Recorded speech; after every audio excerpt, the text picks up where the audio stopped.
The boys end up going to Delphi and saying that they're willing to agree to help the Diggory family because Harry's had too much blood on his hands.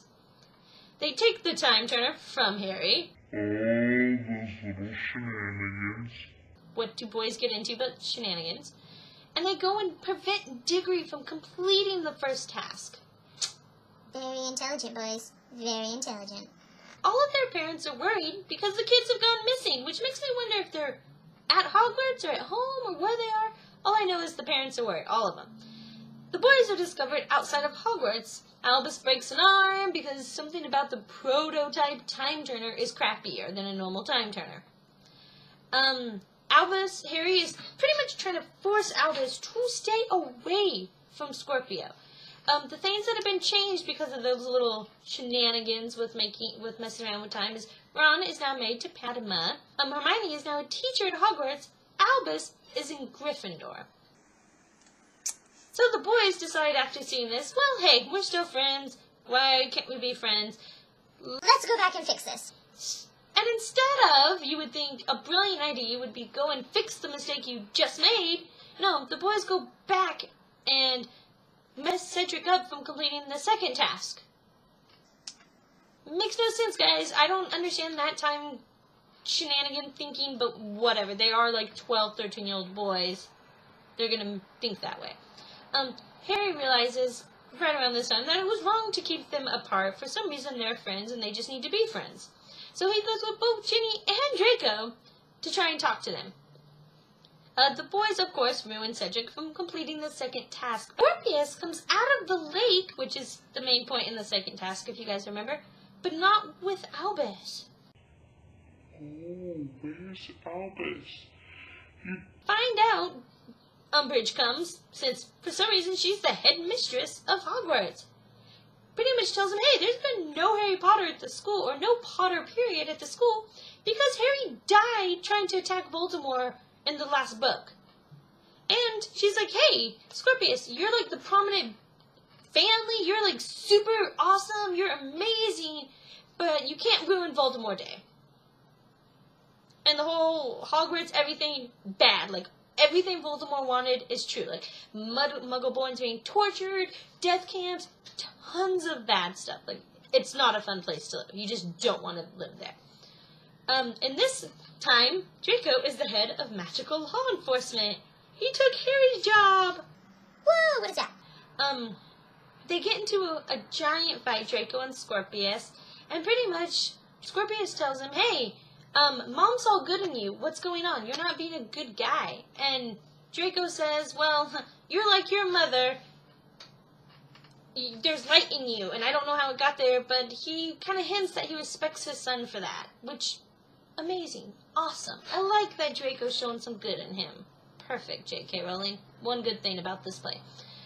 Scorpius then decides to go to Snape and be like, hey, you're alive, help me, I know you're a double agent. Snape is like, no, I'm not a double agent, don't say that kind of shenanigans, you're gonna get me in trouble.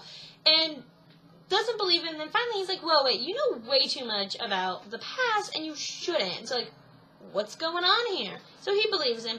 He then takes him, of course, to Ron and Hermione, who are mysteriously still alive in this time. Not sure how. They decide to go back as a whole team. Snape, Ron, Hermione, Scorpius, all decide to go back.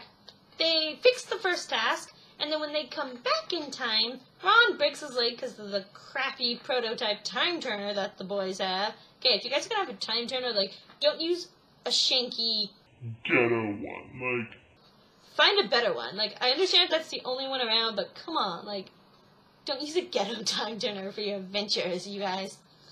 Because of that, Ron and Hermione both get killed from Dementors in their kiss. Hey, so does Snape. So no matter what, Snape dies, which makes me kind of sad, because Snape's my favorite character. Not cool. So Scorpio, by himself, has to go and fix the mistake they made in the second task. Hey, this time it goes back to the future with a present time.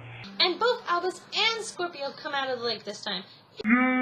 They're all happy, but they're both in trouble. McGonagall's like, yo, homies, you can't just do this kind of shenanigans. You can't play that. Scorpius goes, hey, I lost the time turner. So they're in more trouble with their parents because how do you lose a time turner? Like, Shenanigans. And they're in the middle of the lake, so honestly, like, who's likely gonna find this time turner? No one. But for some reason they believe him and don't do, like, any summoning charms or anything, like, why? Why not? Why not use a summoning charm, just get it, destroy it, like, would have made a whole lot more sense. But, of course, it's a play. They gotta keep some storyline going. Later that evening, Scorpius and Albus are hanging out like friends do, and Scorpius pulls out the time turner and says, hey, we can't trust the Ministry to destroy it, so guess what? We need to do. We need to be The ones to destroy it. You guys are like 13-year-old boys. How are you going to destroy a time turner, which is pretty magically powerful? Like, I don't understand that knowledge, but okay. So they decide to call Delphi for help and say, hey, come help us. And they also want to explain to her that they're not going to be able to save Cedric from anything, because that was the main goal, pretty much for Albus, was to impress the lady and get the lady by helping Cedric. Apparently it's not going to work out for the poor boy. Ooh, that's sad. Poor boy. She seems fine with it. She's like, okay, Cedric will understand. This seems like such a cool adventure. I wish I would have gone with you guys. So Albus gives her the time turner. Both the boys notice she has a really weird tattoo of a bird on her back. And she's like, oh, it was to remind me that I was an orphan. I was raised by the Rowley family.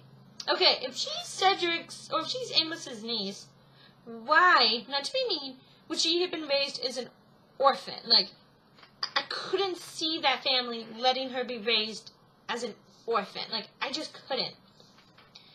Scorpio goes to say, wait, the Rowley family, extreme Death Eater family, Albus. Oh, shenanigans. I think we might have just given the time turner to a possible Death Eater related family. Not good. She then decides to bind them and leads them away to God knows where.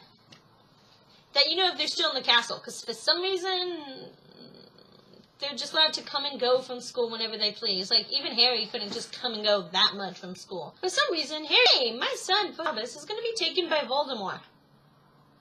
So he's scared for Albus's safety. Of course, like any decent father would be. So, Harry, Ginny, Ron, Hermione, and Draco, it doesn't really say, just hints at them, all go to Look for their son. or for Albus specifically. And then we're like, well, I'm assuming Draco goes because he's like, well, if Albus is up to something, Scorpio's going to be up or scared or worried too, you know. End up finding out that Albus was last seen with a pretty girl. And they're like, oh, that must be Amos's niece. I don't know how. I'm guessing, like, Albus talks to Harry about it or something. God only knows how they know this. So they go to Amos, and he's like, no. I don't have a niece. what are you guys talking about? Like, there's no niece.